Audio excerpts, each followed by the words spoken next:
If you're somebody that uses a Rodecaster Pro and Davinci Resolve, then maybe this video is for you. Hopefully I can explain a little bit about the multi-track feature on the Rodecaster and also how you can use it in Davinci Resolve. If you enable multi-track, then you can output every single device that you have plugged into your Rodecaster to a separate channel of audio. It's effectively one file that contains 14 channels. Why 14 channels? Well, there are 14 potential outputs on a Rodecaster. So these on the right-hand side here are multi-track files. These have been taken straight off the USB card that was plugged in to the back of my Rodecaster. And I'm just going to analyze these using media info. And if I zoom in here, you can see that this has 14 channels of audio, 48K, which you would expect because that's what the Rodecaster records at. And it's a 24-bit audio file, and it has a bit rate of 16.1 megabits per second. And that's quite a lot because a normal PCM WAV file will have a bit rate of about 1.4 megabits per second. So there's a reasonable amount of data getting transferred onto the card here to allow you to record 14 channels of audio at once, because of course this is uncompressed audio. So every channel, even if it's not being used and contains nothing, is still at maximum bitrate. It's completely lossless. So here in Davinci Resolve, I've opened up a new project and I've clicked on the edit button at the bottom here to move to my edit page. I'm just going to go to the media pool and right click and do import media. Alternatively, I can do Command I or Control I. And I'm going to pick the first of those files that we were looking at just a second ago, and I'm going to open that. And it's going to scan that file and in the thumbnail give me a rough idea of what the actual waveform of that file looks like. Now, if you're happy using 14 tracks of audio in Davinci Resolve, then it keeps it and makes it very straightforward to you. Because if I drag this into my timeline now, you can see that Resolve recognizes those 14 channels straight away, splits them into separate tracks, all of which can be controlled. So I can change the volume on these separately. They can all be controlled separately. Why 14 tracks? Well, as I say, there are the 14 outputs from the Rodecaster. I would probably now go to Fairlight to do a bit more work on these. So if I go to the bottom here, I can click on the musical notation, and that takes me to the Fairlight page. And I can see all those channels listed out 1 to 14, nice and simple. And if I go to the right-hand side here and just expand the mixer out, I also have a mixing desk for all those 14 channels. Great. The first two audio channels here are your final mix out. This is everything put together.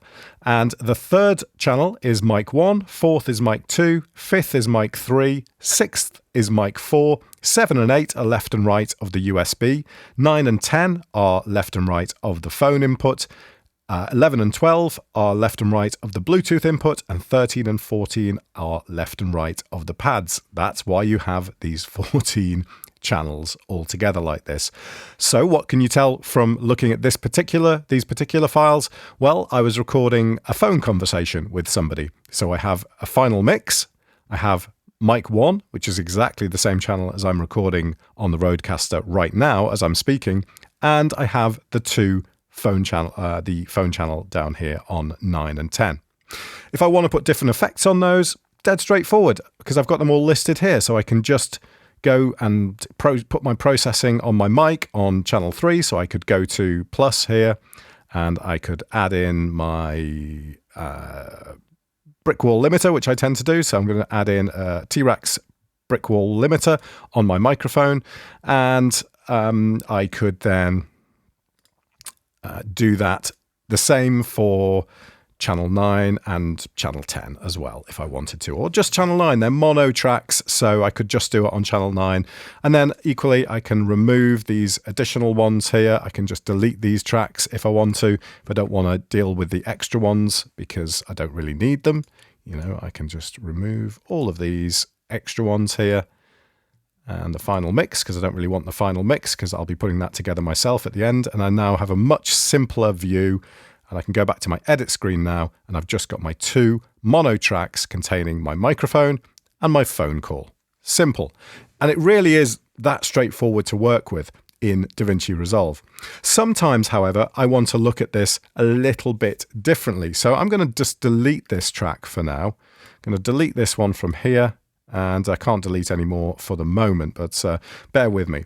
I'm going to go up to my media pool here, and I'm going to right-click on the file and go to clip attributes, and then click on the audio tab at the top. And you'll see that we have all the channels listed in here as well.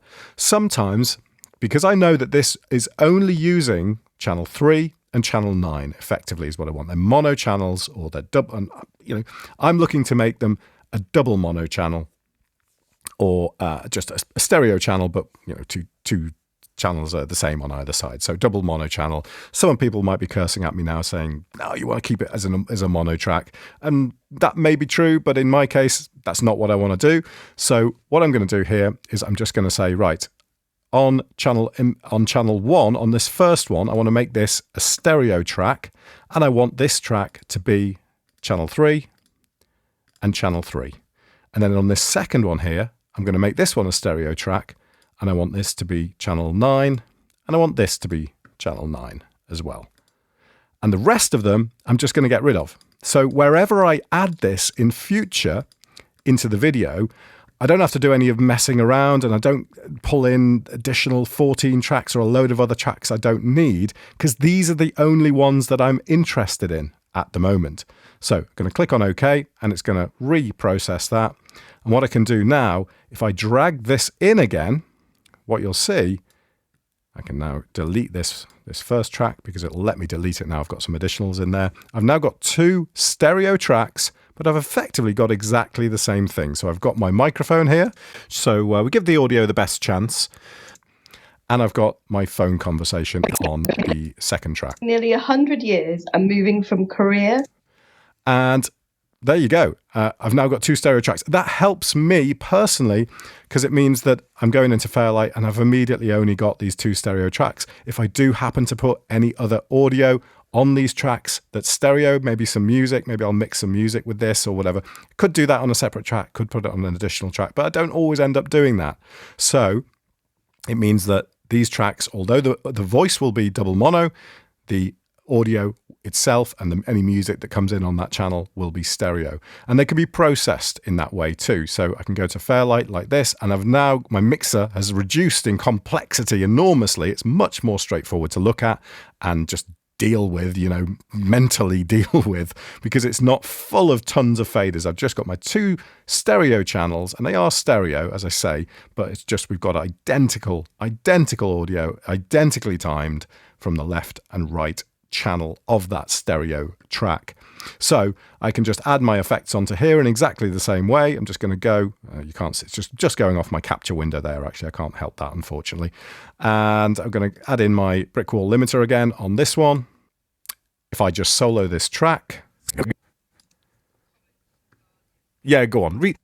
So you can see. Read the comment from The Guardian. That sounds good.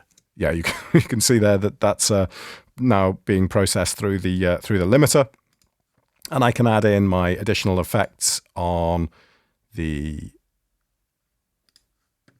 phone conversation as well. So I'll have to just in fact, I'll just play both tracks now. Okay. Spanning nearly 100 years and moving from Korea at the start of the 20th century. So there we go. It's really, really straightforward. The options that you have open to you when you use multi-track audio from the Rodecaster are amazing, because you can take it off the Rodecaster and completely bypass any processing that you may have in place across the faders for other reasons, and do all your processing after the event. And that's the powerful thing about this. All these tracks, I can make my decisions on how I process them now. I can make sure, you know, just bump all these up a bit. That mic looks a bit quiet, so, you know, I don't want to take it up to there, but I can take it up to there. And equally, I can start them all off at a sort of standard level just by increasing that to there. And I've got a good start there with no processing at all, because they're both pretty much, well, maybe not quite. Maybe this one's a bit too high there. But yeah, there we go. They're both similar sort of volume already. And now, having made that change in the clip attributes, I've just got those 2 tracks, and that means that if I bring them into anywhere else at any other point, they end up exactly the same. So I can just do that there, and we've just got that conversation linked together already as 2 separate tracks. As with anything like this, there are multiple ways of working with this type of audio. And some of you out there may be saying that, oh, I'm overcomplicating this, I'm making too much work for myself. And well, that may be true, but this is how I work with the tracks, and it works for me. So hopefully this is some help to you, helping you understand the whole multi-track output from a Rodecaster and why they have so many channels and what you can use them for and things like that. Put any comments you have down below if you found this useful. Thanks very much for watching. I'll see you soon.